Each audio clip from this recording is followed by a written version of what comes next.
Hello. I don't normally do videos, but this is something new for me. Uh, and I'm going to try it out. But this is going to be about Carmelo Anthony and the whole recent Frisco stabbing thing. And I would want to start out talking about Black Lives Matter and systemic racism in the United States, historically speaking, which you know, goes back over 400 years. So there's a lot to unpack there. But to put quite simply, right, we know that there's a history of this being a systemic and social problem, as well as political, in the United States. And to pretend that, this is not the case for this case or any other case would be hopefully dishonest, if not disingenuous entirely. So, the point is to show that from the racist transatlantic slave trade to present day, we're still dealing with the ramifications of white supremacy and racism in this country. And this case between Carmelo and Austin, many have said, hey, don't politicize it. Don't make it about race. Don't make it an issue that it isn't, right?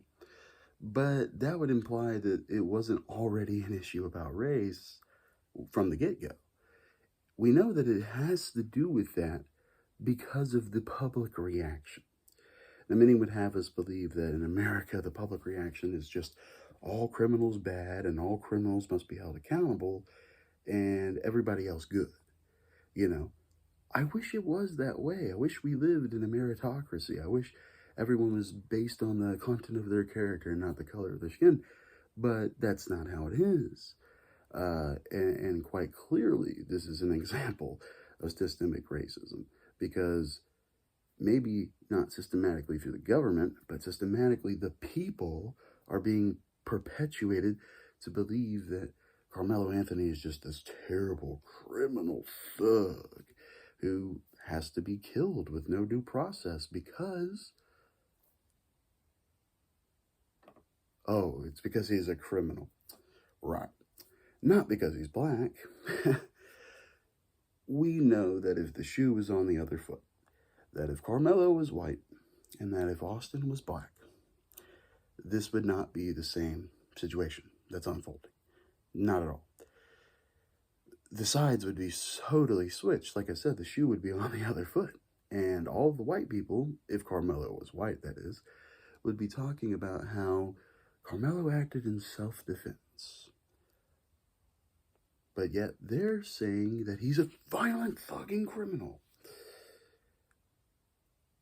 I feel like this case has so many parallels with the Kyle Rittenhouse case because both were children. Both went somewhere they technically weren't supposed to be. Both ended up killing people out of self-defense, right? That's what they said for Kyle Rittenhouse. So what's the difference? Well, I guess there are a few key differences between Carmelo Anthony and Kyle Rittenhouse, right? Carmelo Anthony's black, first of all, and also Carmelo Anthony used a knife, and he was supposed to be at school. Maybe he wasn't on the right place on the field, on the track field, or whatever they say, but he was supposed to be there. We know that. However, Rittenhouse wasn't really supposed to be there. I mean, I guess protests are public and anyone can show up, right? But, Rittenhouse crossed state lines and, was groomed by his mother with an AR-15 to go out there and do what he did. But that's self-defense, apparently.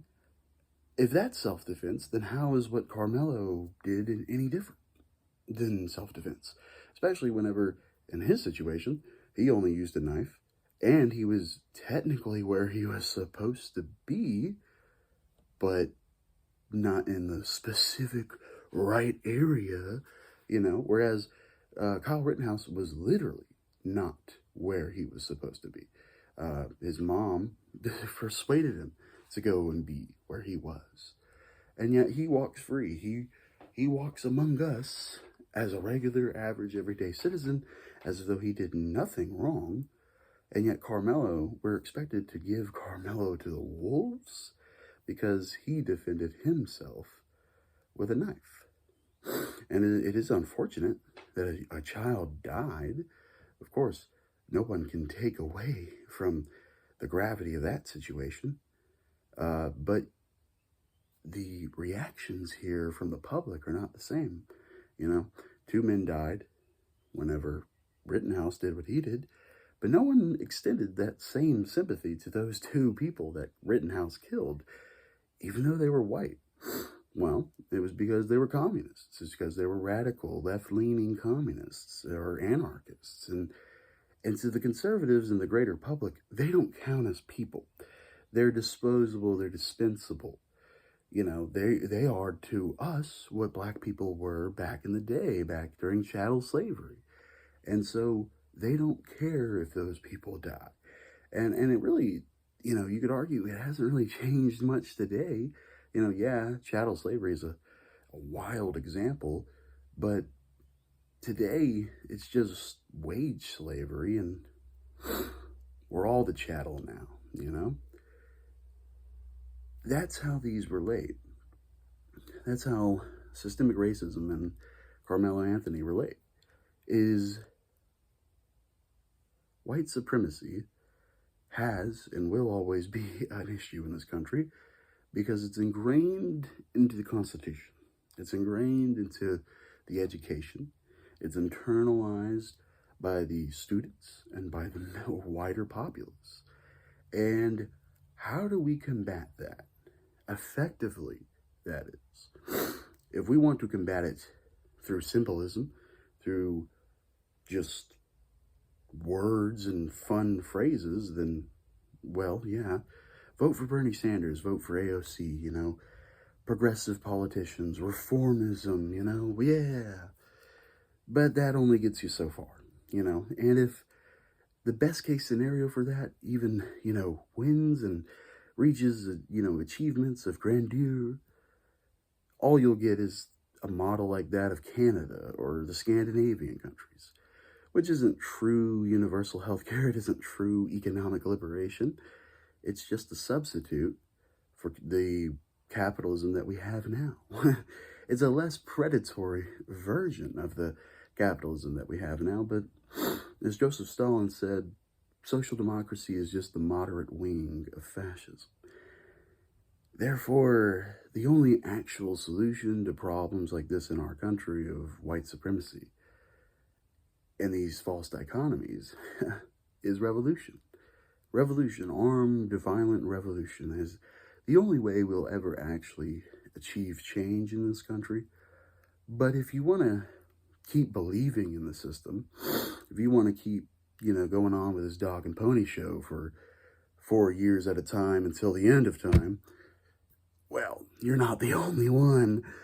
But I hope this video will help inspire you to question that status quo that we all have to contend with daily.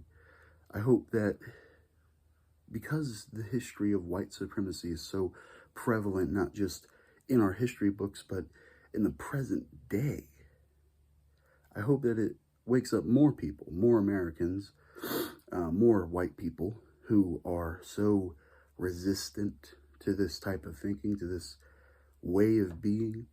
I hope it allows you all to do some self-reflection and understand that this is an American problem. You know, this is our unique problem that we have to solve. And the only way you're going to get rid of racism in this country is by overthrowing the current government. By getting rid of the current constitution, by the current system, you get rid of those things. You could then create a system that will actually address problems and inefficiencies. Until then, you're going to still have these same capitalist and racist outcomes that we deal with today. I believe it was Dr. Martin Luther King Jr. who said, "The evils of militarism and capitalism are just as real as the evils of racism.